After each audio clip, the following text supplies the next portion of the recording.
uzima, maji ya utabibu. Fungua moyo wangu, ninywe na kuponyeka. Uninyweshe, unilishe, hata nimetosheka. Hata nimetosheka. Wakati wa kuvuka ule mto Yordani, hofu yangu fariji, nione uso wako. Nyimbo shangwe, nyimbo shangwe, nitaimba daima. Nitaimba daima.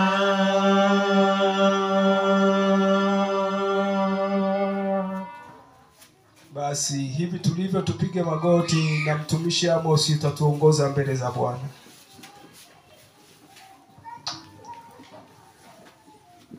Fumba macho tuombe. Utukuzwe Baba Mwenyezi Mungu, Muumba mbingu na nchi. Tunakushukuru tena kwa namna ya pekee. Tunakuabudu, tunakutukuza kwa maana wewe unastahili. Saa imefika, mtumie mtumishi wako kufikisha ujumbe uliokusudia katika kutano hili, ili kila atakayelisikia neno hili ndani ya jengo hili na walio nje, Bwana, tunaomba tukasikie sauti yako, tukutane nawe, tutie nguvu, tuandaliwe kwa ajili ya uzima wa milele. Roho wako Mtakatifu aliye kiongozi na mwalimu awepo kwa kila mmoja, ili kulifafanua neno lako ndani yake na kutupatia nguvu za kulitenda na kuliishi. Amen. Tumejisalimisha kwako, wakubwa kwa wadogo, katika jina la Yesu. Amina. Amen.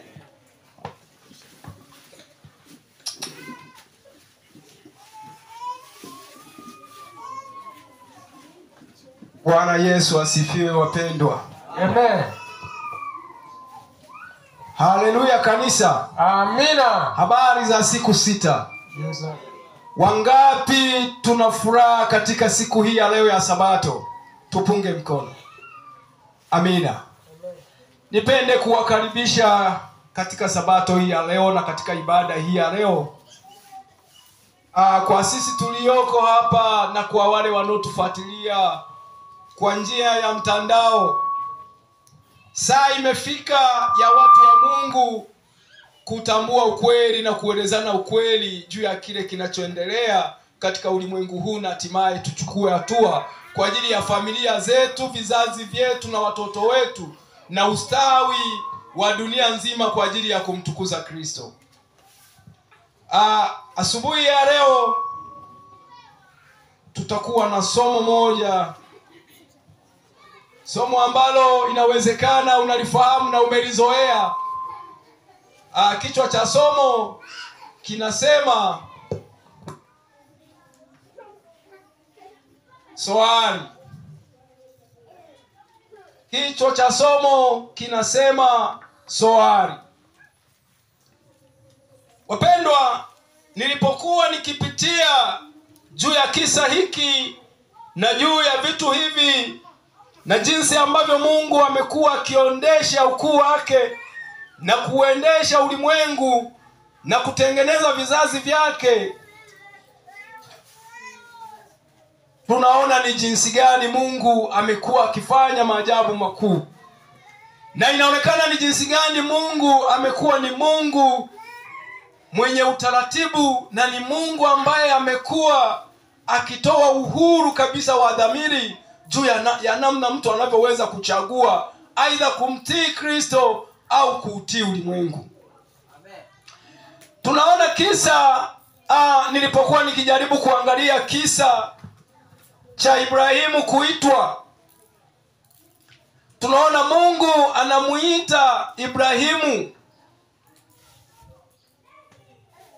miaka ya 2000, miaka ya 1890 baada ya kizazi cha Nuhu. Mungu anamwambia Ibrahimu, toka katikati ya ndugu zako, nawe uende nchi nikupayo.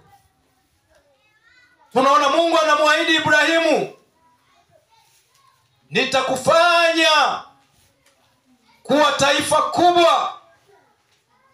Lakini kabla ya kuwa taifa kubwa, lazima uende utumwani miaka 400.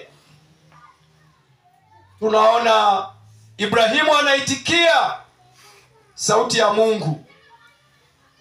Ibrahimu anatii maelekezo ya Mungu. Na tunaona Ibrahimu anatoka katika kizazi cha ndugu zake, anakwenda Kanaani akiwa na ndugu yake Rutu. Na hatimaye tunaona familia ya Ibrahimu inakwenda utumwani baada ya hapo, na hatimaye inarudi ikiwa kizazi kilichopanuka na chenye utajiri. Kwa nini Mungu anakitaka hapa? Kumbe Mungu alichokuwa anakitaka ni utii. Kimsingi katika maisha ya watu tulio wengi tumekuwa tukifanya chaguzi kutegemea fahamu zetu na akili zetu. Na mara nyingi Mungu anapokuwa anatoa maelekezo, tumekuwa tunashindwa kufuata kila ambacho Mungu anakitaka au kila anachokishauri. Swali. Maana ya swali ni makimbilio. Makimbilio. Wapendwa, sasa ni wakati wa kujiponya nafsi zetu na ulimwengu. Na wewe unaisikia sauti hii kule uliko katika mitandao ya kijamii, sehemu mbalimbali, ni wakati wa kujiponya nafsi zetu. Sio saa ya kuendelea kusikia sauti za wanadamu na za viongozi wa makanisa mbalimbali kwa ajili ya wokovu wa maisha yetu, isipokuwa ni wakati wa kujiponya kwa kuisikia sauti ya Mungu inasema nini juu ya maisha yetu. Kitabu cha Mwanzo sura ya 19, msomaji. Taenda kasi kidogo kulingana na muda wetu ili niweze kwenda na wakati. Kitabu cha Mwanzo sura ya 19, unaweza kuanzia mstari wa 4. Neno la Bwana linasema, ndiyo, hata kabla hawajalala watu wa mji, wenyeji wa Sodoma wakaizunguka nyumba, vijana kwa wazee, watu wote waliotoka pande zote, wakamwita Lutu, wakamwambia, wao wapi wale watu waliokuja kwako usiku huu? Wako wapi wale wageni wako waliokuja kwako? Uwatoe kwetu tupate kuwajua. Lutu akawatokea mlangoni, akafunga mlango nyuma yake. Ndiyo. Akasema, basi na wasihi ndugu zangu, msitende vibaya hivi. Tazama, ninao binti wawili ambao hawajajua mtu mume. Na wasihi niwatolee kwenu, mkawafanyie vilivyo vyema machoni penu. Ila watu hao msiwatende neno, kwa kuwa wamekuja chini ya dari yangu. Wakasema, ondoka hapa. Kisha wakanena, mtu huyu mmoja amekuja kwetu kuketi hali ya ugeni, naye kumbe anataka kuhukumu, basi tutakutenda wewe vibaya kuliko hawa. Wakamsonga sana huyo mtu, huyo Rutu, wakakaribia wauvunje mlango. Ndio. Lakini wale watu wakanyosha mikono yao, wakamuingiza Rutu kwao nyumbani, wakaufunga mlango. Amina. Hata ukisimama hapo, mtumishi wa Mungu. Bwana Yesu asifiwe kanisa. Amen. Tunaona baada ya Ibrahimu kufuata maelekezo ya Mungu na kwenda maeneo ambayo Mungu alikuwa amemuagiza Ibrahimu kukaa, tunaona unainuka ugomvi kidogo wa kutoelewana kati ya familia, kati ya Ibrahimu na Rutu, na hivyo wanaamua kugawana maeneo na kuchagua. Ibrahimu anamwambia Rutu, chagua eneo ni wapi wewe unapaswa uelekee. Tunaona Rutu anachagua bonde alilolitazama kwa macho ya kawaida likiwa ni zuri, lililokuwa likielekea mji wa Sodoma. Kwa hivyo Rutu anakwenda katika mji wa Sodoma, mji ambao Rutu aliuona ni mzuri, mji ambao Rutu aliuona una ustawi, mji ambao aliona Rutu anaweza kuendelea kimaisha.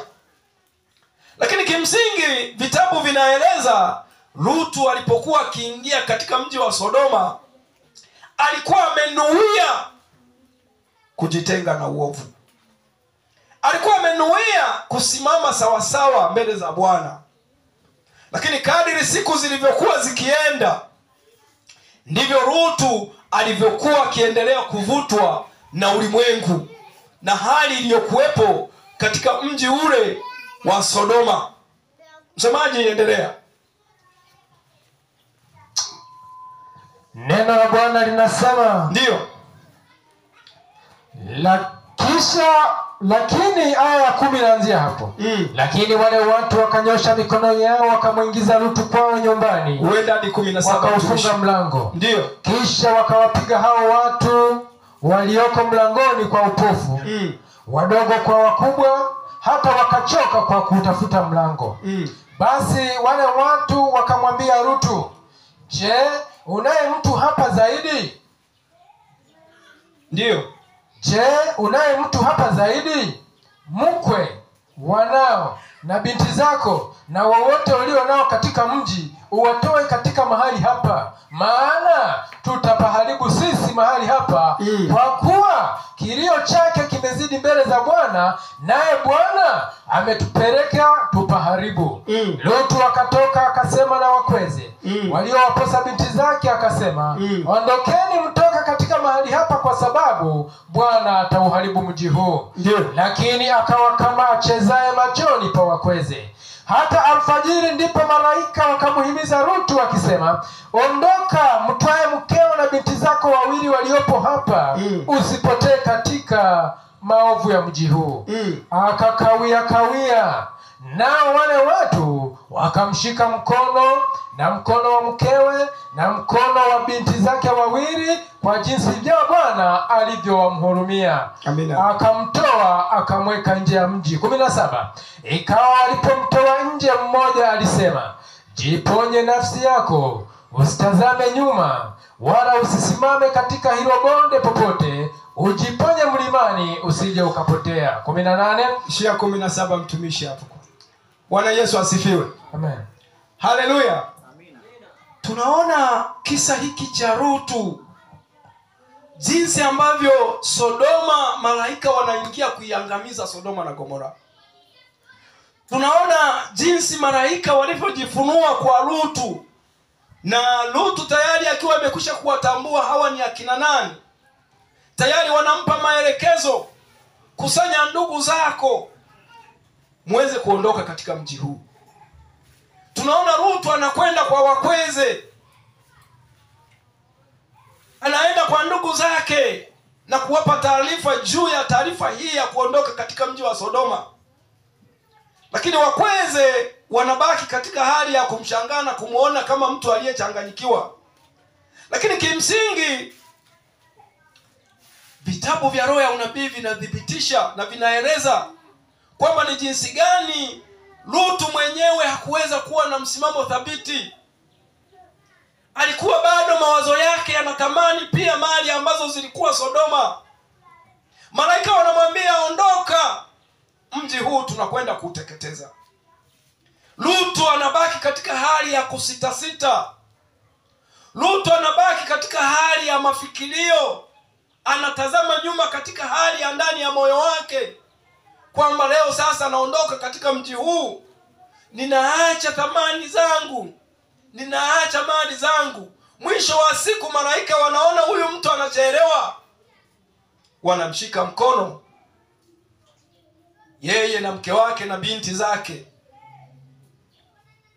Ukisoma kitabu cha Roho ya Unabii Tumaini, Wazee na Manabii, inaeleza jinsi ambavyo hata kuangamia kwa mke wa Lutu. Lutu mwenyewe kuna sehemu alisababisha. Nini anasababisha? Kitendo cha Lutu kusitasita mwenyewe mpaka malaika wanamshika mkono. Kitendo hiki kilimfanya pia mwanamke ashindwe kuwa na maamuzi sahihi. Na jambo hili wapendwa, linapaswa litufundishe sisi watu wa Mungu na ulimwengu na wote wanaosikiliza na kututazama katika chaneli yetu, ya kwamba kumbe Mungu toka katika swala la uumbaji aliweka utaratibu ya kwamba mwanamke siku zote anapaswa kupokea maelekezo kutoka kwa mwanaume. Na kadiri mwanaume anavyoweza kusitasita katika maamuzi, ndivyo hata mwanamke anashindwa kuamini. Kwa hivyo tunaona Lutu anasitasita kuondoka katika ule mji, hadi malaika wanachukua maamuzi ya kuwaondoa. Na Lutu wanamwambia malaika, jiponye, jiponye katika milima. Lakini tayari kwa sababu Lutu alikuwa tayari amekwisha kuingiwa na mitindo ya kidunia na mitindo ya maisha ya Sodoma. Kuna kitu anazungumza hapo Lutu. Msomaji, endelea mstari wa 18. Aya ya 18 inasema hadi aya ya 22. Lutu akamwambia, ndiyo, sivyo bwana wangu. Tazama, mtumwa wako ameona kibali machoni pako, nawe umezidisha rehema zako ulizomfanyia kwa kuponya nafsi yangu. Nami siwezi kukimbilia mlimani, nisipatwe na yale mabaya nikafa. Basi mji huu karibu, ni ukimbilie, nao ni mdogo, nijiponye sasa huko. Sio mdogo huu, na nafsi yangu itaishi. Ndiyo.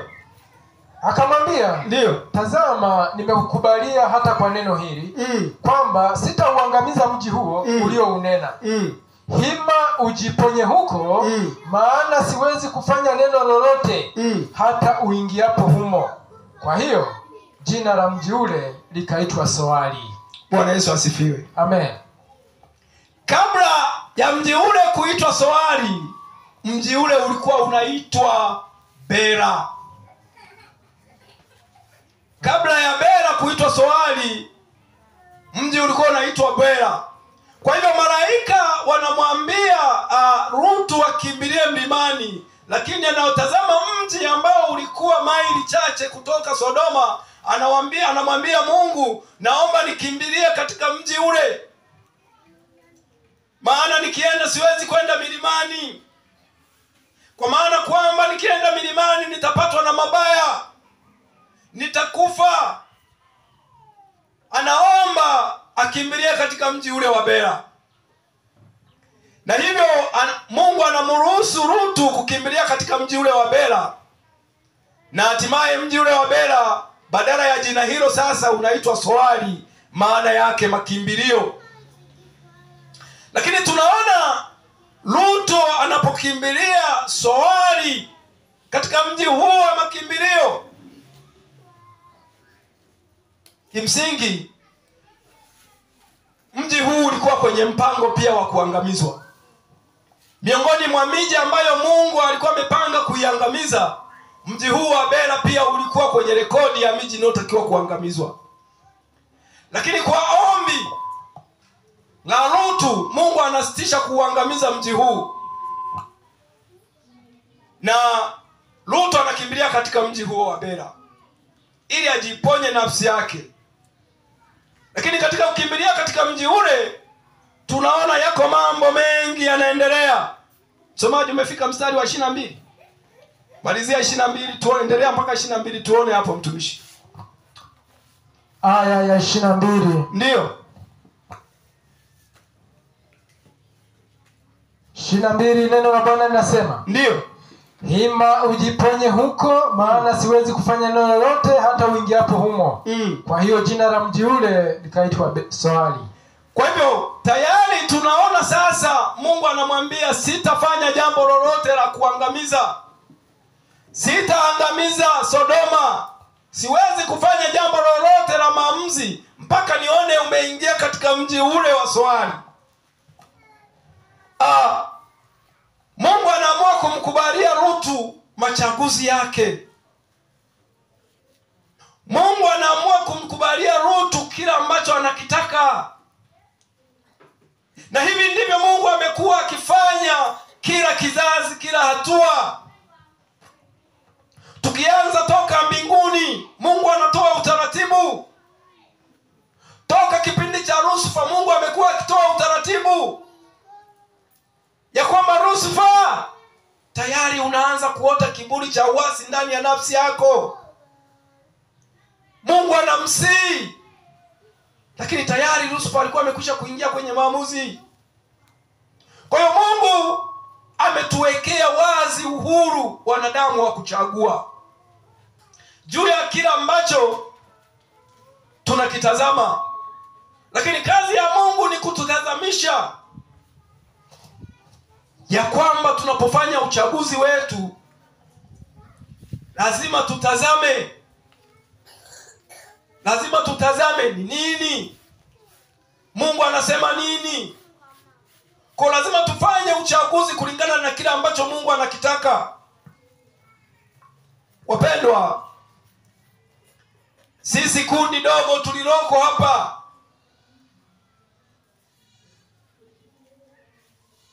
tunaona sasa tumefanya makimbilio. Mahali hapa tumepafanya makimbilio baada ya kujiponya sehemu mbalimbali ambayo miji yetu inakwenda kuangamizwa, katika makanisa mbalimbali ambayo Mungu anakwenda kuyaangamiza. Lakini malaika wa Mungu ametuambia saa imekwisha na hii miji inakwenda kuangamia. Saa imekwisha, makundi haya makubwa yanakwenda kuangamia. Nabii anasema, naliona katika mitaa mbalimbali hata mmoja asiweze kupatikana. Mambo yamekuwa ya ovyo. Watu sasa hivi wanafanya biashara ndani ya makanisa.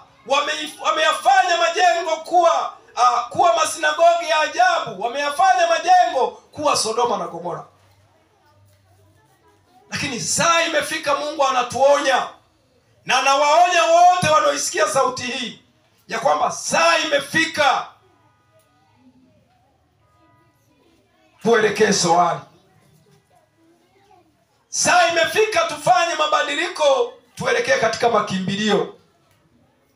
Maana muda sio mrefu Mungu anakwenda kuipiga miji mikubwa. Mungu anakwenda kuyapiga makanisa ambayo yanadhani muda mwingine yana ukweli.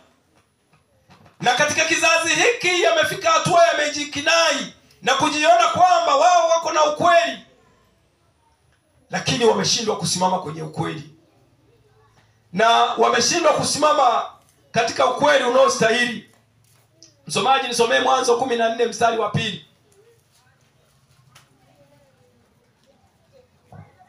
Mwanzo 14 aya ya 2. Ndio.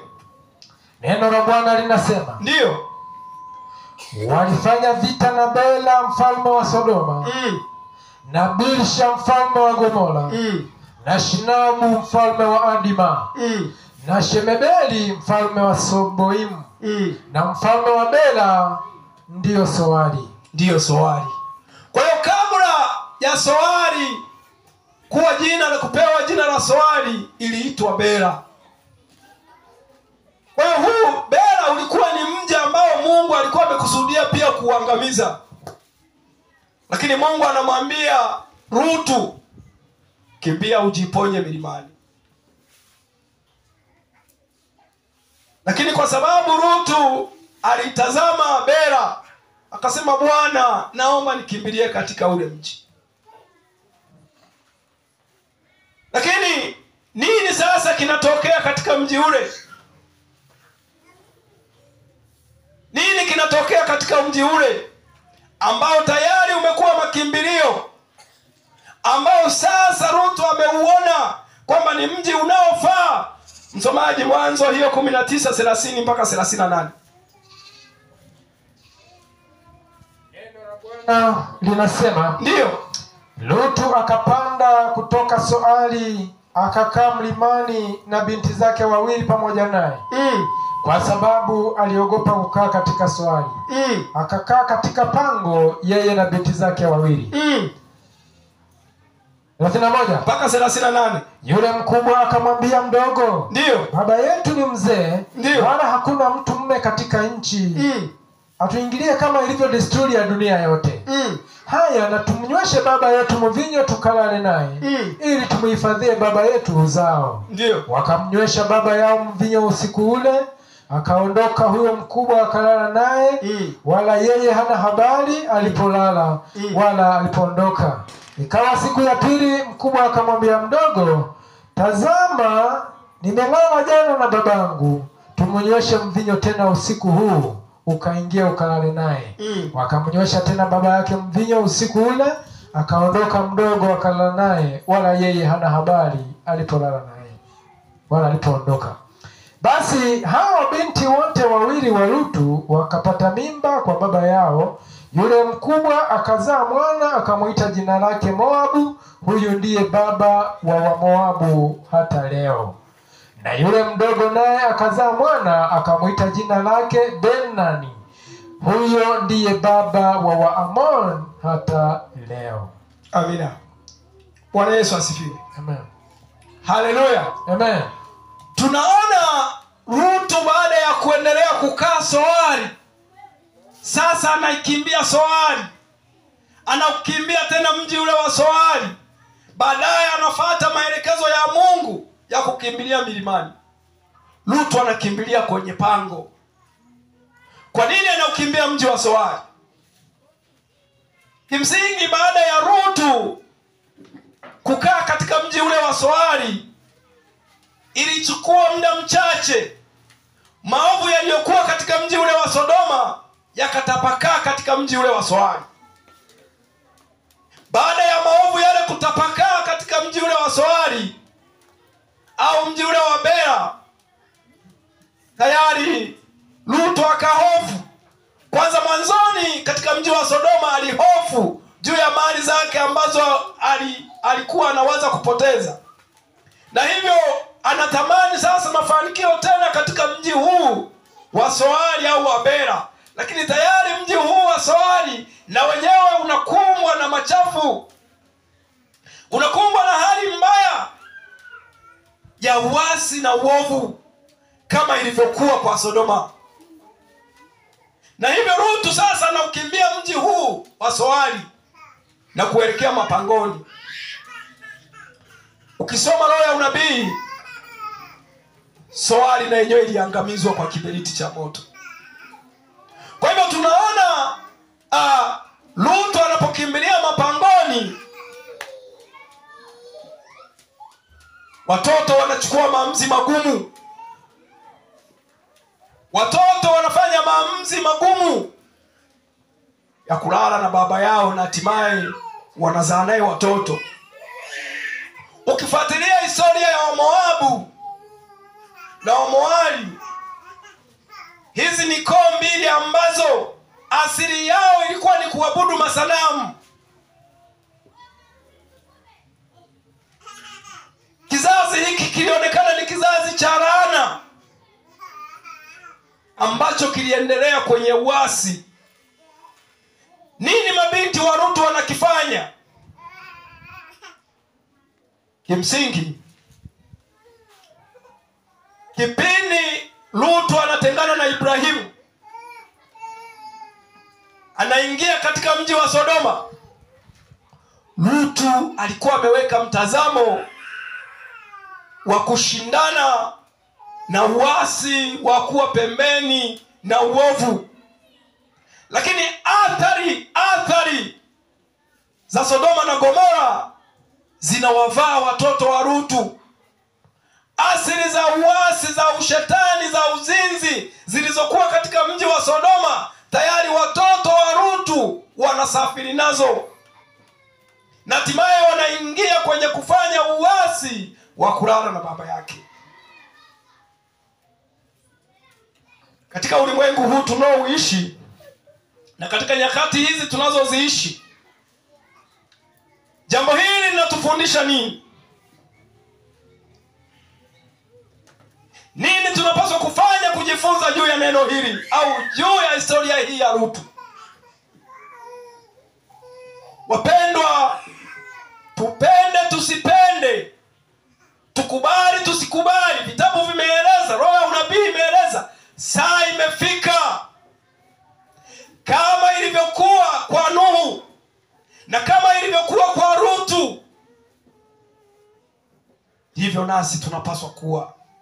Kama ambavyo Lutu na familia yake walijitenga na uovu na kuingia katika safina, kama ambavyo Lutu na familia yake walijitenga na kukimbia, saa imefika, muda sio mrefu nasi tutakuwa nje ya uasi na uovu.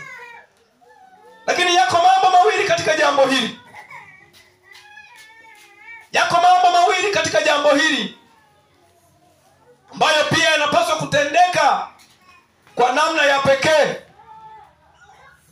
Nabii ameeleza na ameshauri, saa imefika, lazima familia zetu tuziwekee maandalizi ya kujitenga na vishawishi vya uasi na uovu, yasije yakazipata familia yetu au familia zetu yale yaliyowapata watoto wa Lutu.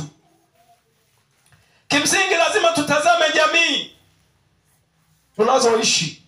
Tunapojitenga na uovu, pia tunapaswa kujitenga na waovu. Haya ni mambo mawili, wapendwa, ambayo tunapaswa kuyatazama. Tunapojitenga na uovu, lazima pia mpango uwepo wa kujitenga na waovu. Kwanza lazima sisi tujitenge na uovu kwanza. Lazima tuache maasi yetu. Lazima tuache uovu wetu. Lazima tuache mitindo ya kidunia. Lakini lazima mpango uwepo wa kujitenga na waovu. Wapendwa, lazima tutambue kile ambacho kinakwenda kuikuta dunia sasa. Kimsingi tutaangalia mbele kadiri tutakavyokwenda, namna ambavyo swali namba 2 tutaitazama. Kimsingi lazima tutazame jinsi safari yetu inavyosafiri. Tunapojitenga na uovu, lazima mpango thabiti na mpango rasmi uwepo wa kujitenga na waovu.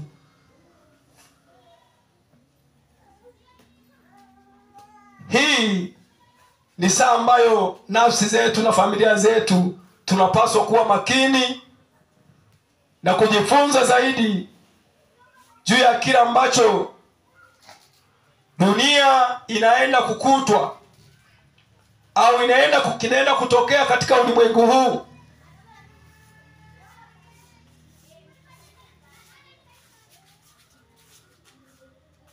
Kitabu hiki cha Wazee na Manabii sura ya 14. Kitabu cha Wazee na Manabii sura ya 14 ukurasa wa 166, aya ya 2. Anasema, tokeni kwake enyi watu wangu, msishiriki dhambi zake, wala msipokee mapigo yake. Ufunuo 18:4. Kama ilivyokuwa katika siku za Nuhu na Rutu, lazima kuwepo na utengano dhahiri kutoka kwenye dhambi na wadhambi. Haiwezekani kuwepo mwafaka kati ya Mungu na ulimwengu. Hakuna kugeuka nyuma ili kujipatia hazina za kidunia. Hamwezi kumtumikia Mungu na mali. Mathayo 6:24. Wapendwa, mwandishi au nabii anashauri nini juu ya jambo hili? Nabii hajasema tusipambane na kutafuta maisha. Isipokuwa nabii anachokishauri lazima tujitenge. Na unapokuwa ukitafuta mafanikio, lazima akili zako sasa zisielekee kufanya utafutaji kuwa Mungu wako. Wapendwa mnaonitazama na kunisikiliza kwa njia mbalimbali, hata katika mitandao ya kijamii, kama kuna jambo ambalo shetani kwa wakati huu ameliingiza kwenye fikra za watu na kwenye maisha ya watu ili watu waingie kwenye uasi, ni swala la mafanikio, ni swala la utafutaji.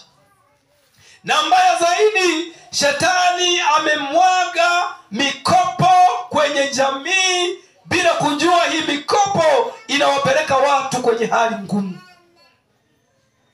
Na kimsingi watu wengi wamekuwa wakiingia kwenye mikopo ambayo masharti yake ni magumu. Na lengo la shetani ni kufanya ulimwengu uwe kwenye hali ya kuhangaika kulipa mikopo na kushughulika na uchumi. Na shetani ameufanya uchumi uwe mgumu. Hata yule anayechukua mkopo ule, kurudisha mkopo imekuwa ngumu. Huu ni mpango thabiti wa shetani kufanya ulimwengu ubaki kufikiria masuala ya kishetani na kiuchumi na sio kusikiliza Mungu na kufuatilia ukuu wa Mungu.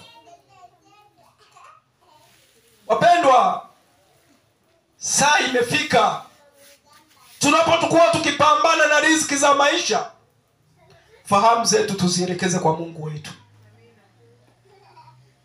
Tumfikirie Mungu wetu kwanza, tuwe na nafasi ya kutosha kumsikiliza Mungu. Kama maandiko yanavyosema, ndege wa angani hawalimi wala hawavuni, lakini wanakula. Kwa hiyo tulizike namna Mungu anavyotubariki katika maisha. Ikiwa Mungu amekubariki kwa kile ulicho nacho, mawazo yako yasiende mbali hadi kutoka kwenye nje ya mstari kufikiria mambo ambayo muda mwingine uwezo wa kuyapata ni mgumu. Na mwisho wa siku unaingia kwenye uasi. Na unapoingia kwenye uasi, wazo la kumfikiria Mungu na kumtazama Mungu halipo tena.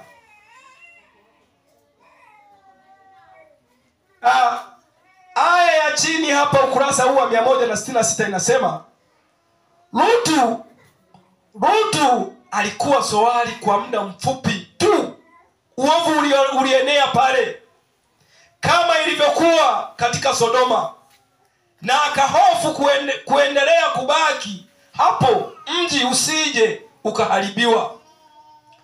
Haukupita muda mrefu mji wa Soari ukaangamizwa kama Mungu alivyokuwa amekusudia. Rutu alikimbilia milimani na kukaa ndani ya pango, akiwa amenyang'anywa vyote vilivyomfanya athubutu kuweka familia yake katika mivuto ya mji mwovu. Lakini laana ya Sodoma ilimfuata hata hapo. Mwenendo wa dhambi wa mabinti zake ulitokana na mahusiano mabaya ya mahali pale paovu. Bwana Yesu asifiwe. Kwa hiyo nini katika ulimwengu huu tunashauriwa? Saa imefika. Saa imefika wapendwa. Na huu sio ushauri wangu, ni ushauri wa kibiblia. Kwa mtu asiye na kipande cha ardhi, lazima aweke mtazamo wa kuwa na kipande cha ardhi juu ya kile kinachokwenda kuikuta dunia.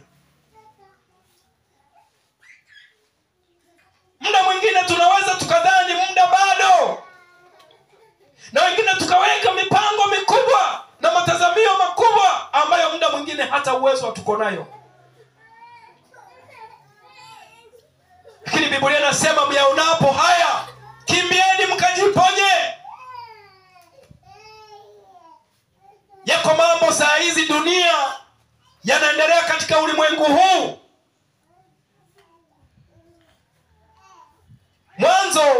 Mwanzo wa zama za giza, mwaka wa 538. Mwanzo wa zama za giza, mwaka wa 538. Konstantini alipokuwa akiyaingiza haya mambo, na akiingiza Jumapili, na akiingiza uasi kanisani, jambo la kwanza Konstantini anaona msalaba ukutani.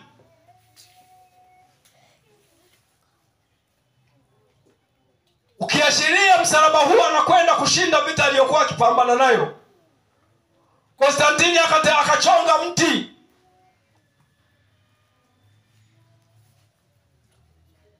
Konstantini akaingia katika vita. Tunaona yaliyoendelea. Na hapo ndipo ilikuwa chanzo cha watu wa Mungu walipopinga yale yaliyoingizwa kanisani, ikiwemo swala la Jumapili. Ndipo mauaji yalipoingia, mauaji makubwa ya watu wa Mungu waliosimama kwenye ukweli, wakaingia katika hali ya kuuawa, na hatimaye wakatafuta makimbilio. Wakatafuta makimbilio nyikani. Tunaona taifa la Marekani likiwa linapata uhuru mwaka wa 1776. Taifa hili likiwa linainuka, likiwa na wakazi wachache, taifa hili likiwa halina mvuto. Mungu anaelekeza watu wa Mungu kukimbilia kule kujiponya. Na hatimaye tunaona watu wa Mungu wanauawa kwa kasi katika miaka hiyo, kuanzia mwaka wa 538 hadi mwaka 1798, miaka 1260. Watu wa Mungu wakiwa kwenye mateso makali na mauaji makubwa. Lakini tunaona watu wa Mungu wanapata kimbilio nyikani. Leo katika ulimwengu huu tunaoishi, askofu wa makanisa ya Orthodoksi anamkabidhi Donald Trump msalaba na kumwambia ya kwamba wewe ndiye Konstantini wa leo, utakayeifanya dunia hii kuwa na amani na kuifanya Amerika kuwa kubwa. Yale yaliyotokea mwanzoni mwa uasi ndiyo sasa yanakwenda kutokea. Kwa hiyo tunapoyaona haya, watu wa Mungu, lazima tusimame thabiti katika matengenezo na kuandaa makimbilio ya maisha yetu. Kwa hiyo tunaona jinsi ambavyo Ruto anakutana na hali ngumu, na hatimaye anakimbilia katika mapango. Wapendwa,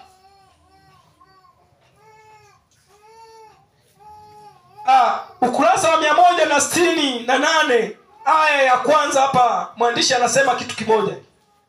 Wakati Ruto alipoingia Sodoma, alidhamiria kujihadhari kabisa dhidi ya uovu na kuongoza familia yake kuiga mfano wake, lakini alishindwa kabisa.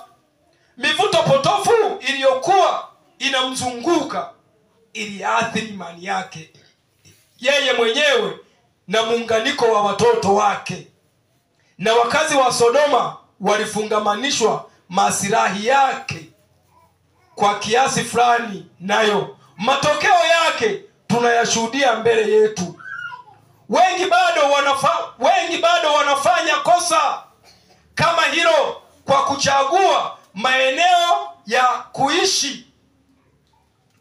Wanaangalia zaidi kuhusu manufaa ya muda kitambo wanayoweza kupata kuliko mivuto ya kimaadili ya kijamii itakayowazunguka wao wenyewe na familia zao. Wanachagua ardhi nzuri na yenye rutuba, au wanahamia katika miji fulani inayostawi kwa matumaini ya kujipatia mafanikio. Kwa ikiwa sisi tunasimama katika Ukristo sahihi na katika njia zilizo sahihi, saa imefika tunapoihubiri jamii na ulimwengu unapohitaji kujiponya, na kila mmoja anapoisikia sauti hii, tunapaswa kufanya kazi ya Mungu mjini, lakini tukiwaeleza watu nini tunapaswa kufanya kwa ajili ya ustawi wa familia zetu. Tunaona hata manabii waliopita, kina Elia, Enoko na hata Yohana Mbatizaji, sauti aliaye nyikani. Tunaona Enoko anatoka milimani anakwenda mjini kuhubiri, lakini pamoja na kutengeneza ustawi wa familia zetu, tunapaswa kurudi mjini kufanya kazi ya Mungu kwa kasi.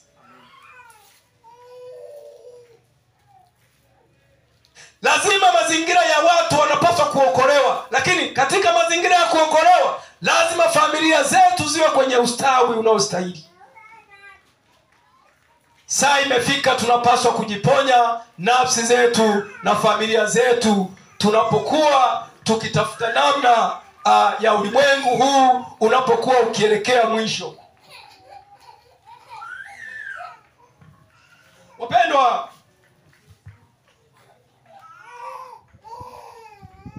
ni lazima tutambue kila ambacho tunapaswa kusimama nacho. Anasema ukurasa wa 167, anasema mwenye hekima usijitaabishe ili kupata utajiri. Acha kuzitegemea akili zako mwenyewe. Atamanie faida huifadhaisha nyumba yake mwenyewe, bali achukuae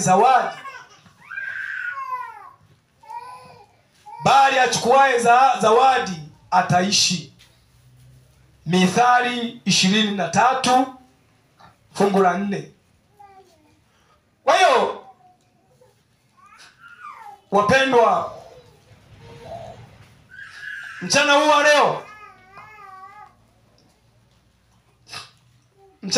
leo tunapokuwa tukitazama jinsi ambavyo tunapaswa kuishi, hatua ya kwanza tumekwisha kuifanya, ya kujitenga na mifumo mibovu, mifumo ambayo haiko sawasawa na waasisi wa imani yetu, mifumo ambayo mwisho wake ilikuwa ni kwenye upotovu, mifumo ambayo ilikuwa inatutenga na Mungu wetu, mifumo ambayo ilikuwa inatuingiza kwenye umizimu. Lakini saa imefika tunapoendelea kufanya matengenezo, tunapokuwa tunaendelea kufanya marekebisho na uboresho wa maisha, lazima sasa tuanze kuangalia pia namna ambavyo tunaweza kuifanya kazi ya Mungu kufuata utaratibu wa kimbingu. Kama ambavyo watu wa Mungu walijitenga na walikimbia kipindi kile cha zama za giza na wakakimbilia nyikani, saa inakuja watu wa Mungu pia tutakimbilia nyikani. Lakini tunapokuwa tukikimbilia nyikani, pia lazima kabla ya hapo lazima tutazame namna ambavyo tunaweza kujitenga na mivuto miovu katika ulimwengu huu. Lakini zaidi ya yote wapendwa, saa imefika, dunia inapoingia kwenye hatari, hali ngumu ya maisha inapotokea, uchumi unapokwenda kuvunjika, hali ya ugumu wa maisha inapokwenda kuonekana, hali ngumu inapokwenda kuvurugika, dunia inapoingia kwenye mgogoro mkubwa wa uchumi, nabii ameshauri kitakachobaki dhahabu kwetu ni kipande cha ardhi. Saa imefika, ikiwa mawazo yako hayakuwemo, wewe unayenitazama ukiwa mbali, wewe unayenisikiliza tukiwa hapa, saa imefika, lazima ufanye maandalizi pia ya kuwa na ardhi. Uwe na kipande cha ardhi ambacho watu wa Mungu kitatusaidia wakati unapokwenda kuwa mgumu. Na tofauti na hapo, wapendwa, wengi tutajikuta tunaukubali mgogoro wa dunia hii. Maana dunia inapoingia kwenye cashless, dunia inapoingia kwenye mfumo wa kimtandao, ndipo saa ya uchumi inapokwenda kuvurugika na hali ngumu inapokwenda kutokea. Wapendwa, mchana huu wa leo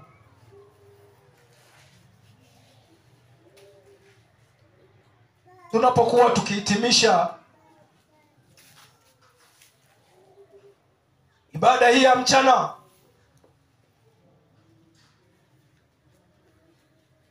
inawezekana muda mwingine umekuwa ukifikiria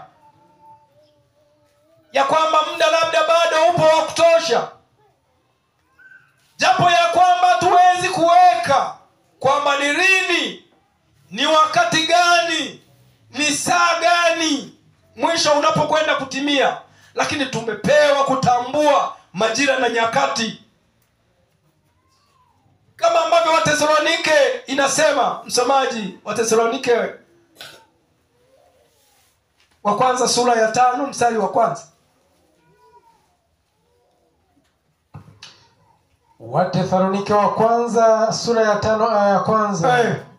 Lakini ndugu, kwa habari ya nyakati na majira hamna haja niwaandikie. Kwa habari ya nyakati na majira hamna haja niwaandikie. Maana ninyi wenyewe mnajua yakini ya kuwa siku ya Bwana yaja kama vile mwivi ajavyo usiku. Wakati wasemapo kuna amani na salama, ndipo uharibifu uwajiapo kwa ghafla. Kama vile utungu umujiavyo mwenye mimba, wala hakika hawataokolewa. Amina. Amen. Kwa habari ya nyakati na majira sina haja niwaandikie. Maana ninyi mnafanyaje? Mnajua. Kama ambavyo mwanamke anakuwa na utungu. Jamani, lazima tutambue, mwanamke anapokuwa mjamzito lazima anatambua mwezi wake wa kujifungua. Lazima anatambua majira yake ya kujifungua. Lakini mama mjamzito asichoweza kutambua ni lini, tarehe yake ya kujifungua, saa ngapi. Lakini majira yake ya kujifungua mama mjamzito anatambua. Na ndiyo maana anafanya maandalizi kwamba sasa ninaelekea kujifungua. Isipokuwa hajui saa ngapi na tarehe gani atajifungua. Kwa hiyo sisi wapendwa, hatuko gizani. Lazima tusimame kwenye ukweli, maana tumekwisha kuyatambua majira na nyakati Kristo anapokuja. Tumekwisha kutambua saa ya kujiliwa kwetu. Kwa hiyo lazima tusimame imara, tumtetee Kristo. Anapokuja asitukute gizani. Wapendwa, wakati huu ni wakati ambao tunapaswa kufungua mawazo yetu na fikra zetu juu ya kile kinachokwenda kutokea katika ulimwengu huu.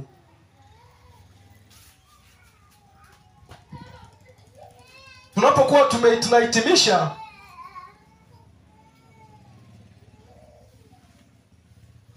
tusimame sote kwa miguu yetu. Tunapokuwa tunafika mwisho, lazima tutambue ni kipi tunapaswa kufanya. Ama unisogea. Lazima tutambue kipi ambacho tunastahili kukifanya.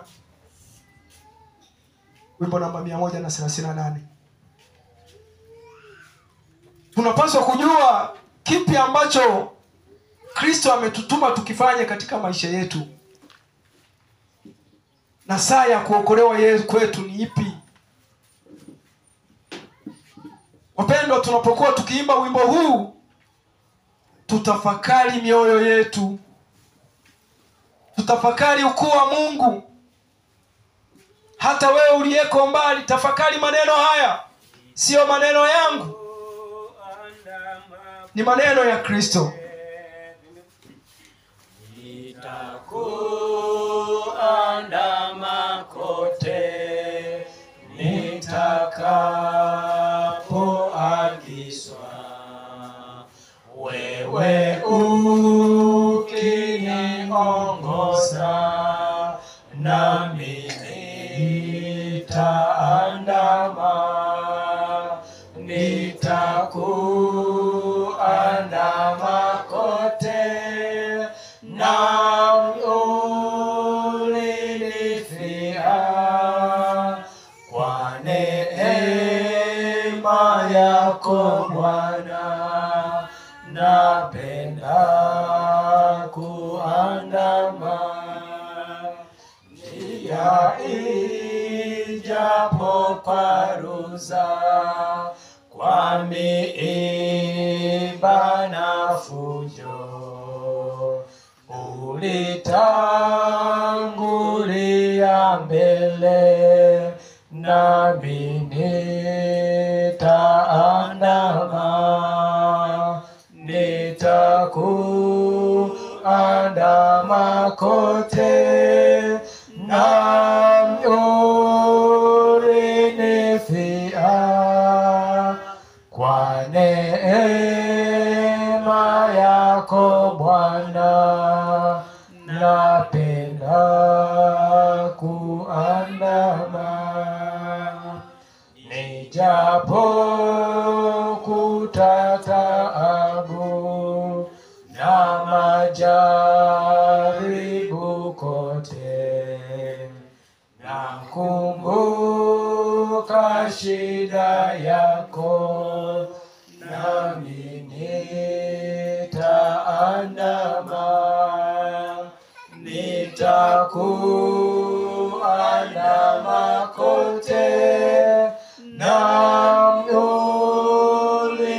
ulinifia, kwa neema yako Bwana, napenda kuandama. Nijapoona ukiwa na mateso makali, wewe uliyatikiza, nami nitaandama.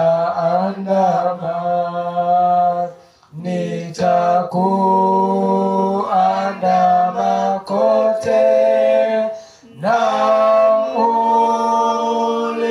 ulinifia, kwa neema yako Bwana, napenda kuandama. Ijapo wanipeleka vilindini mwa giza, wewe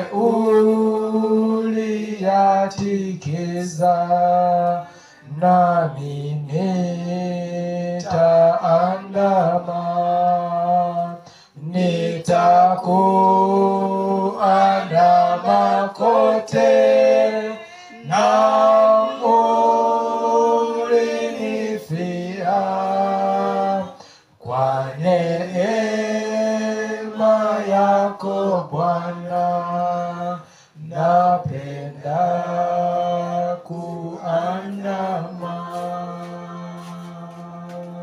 Bwana Yesu asifiwe. Amen. Lazima tumuandame Kristo kila endako. Na kwa mujibu wa andiko, Yesu anasema na hawa ndio wasiotiwa unajisi na wanawake, na hawa ndio wamfuatao mwana kondoo kila endako. Hatuko tayari wapendwa kutiwa unajisi na wanawake. Hatuko tayari kuingia kwenye miungano miovu na makubaliano ya kishetani. Na tuko tayari kumfuata Kristo kila aendako, aende gerezani, aende kumwaga damu, aende kaburini, tutamfuata Kristo kila aendako. Mchana huu wa leo Mungu atubariki kwa somo hili na tuandae kwa ajili ya ufalme wake. Basi tunapohitimisha ibada hii ya mchana na kwenda kwa ajili ya mapumziko, maandalizi ya ibada ya jioni, basi tupige magoti mbele za Bwana, na mtumishi Pastor Komesha utatuwakilisha mbele za Bwana kwa ombi. Karibu.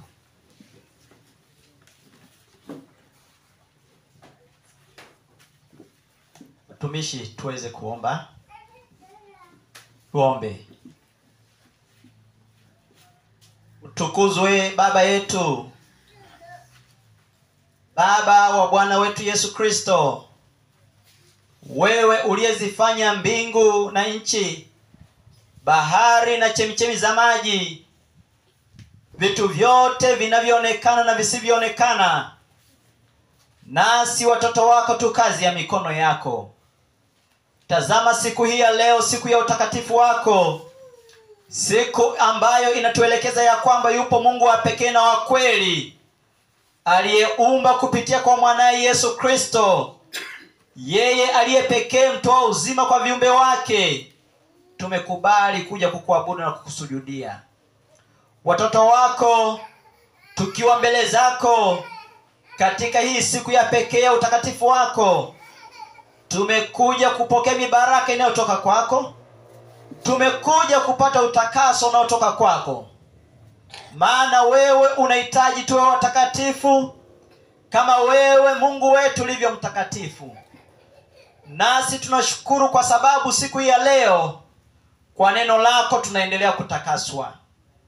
Tunashukuru kwa neno hili ambalo tumelisikia mchana huu wa leo, somo ambalo linatuelekeza yale yaliyokuwako na ndiyo ambayo yatakuwako katika ulimwengu huu kabla haujaenda kujifunga wenyewe. Tunaona dunia hii inaonyesha ishara ya kwamba kuvunjika kwake kumevunjika, lakini hii dunia ikiwa katika hali ya kuwayawaya, unatuita watu wako tujiponye nafsi. Unatuita watu wako tujitenge na uovu, lakini watu wako unatuita tujitenge na waovu. Tusaidie kuchangamka tunapoyaona hayo, na kuchangamka kwetu kweni kwa kuifanya kazi yako hii uliotupatia kwa kasi sana. Umetupatia ujumbe wa pekee, ujumbe wa malaika watatu. Nasi kama vyombo vyako vitakatifu katika wakati wa mwisho, tusaidie kuupeleka huu ujumbe kwa ndugu zetu, kwa jamaa zetu, kwa kila taifa, kabila na lugha.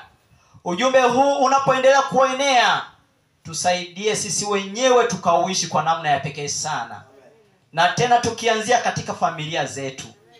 Asante Mungu wetu kwa sababu utaendelea kutubariki. Tunashukuru kwa ndugu zetu ambao sasa wamesikia sauti hii katika maeneo yanayotuzunguka, lakini wengine mibaraka hii itawafuata huko hata katika mitandao ya kijamii. Nao wanaposikia ujumbe huu, Mungu wetu kaendelee kuwaunganisha katika kundi lako, katika watu wako ambao wameamua kutengeneza mahali palipobomoka, kurudi katika mapito ya zamani na kusimama katika ukweli ambao utatufanya tuokolewe wakati wa mwisho. Asante kwa sababu utaendelea kututendea haya yote. Tunapoingia katika mapumziko mafupi kwa muda huu wa mchana na kujiandaa tena kwa vipindi vingine hapo mchana, endelea kuwa pamoja nasi. Amani yako ipitayo amani zote ikaendelee kuburudisha mioyo yetu. Tunaomba haya tukiamini katika jina la Kristo Bwana wetu. Amina. Amen.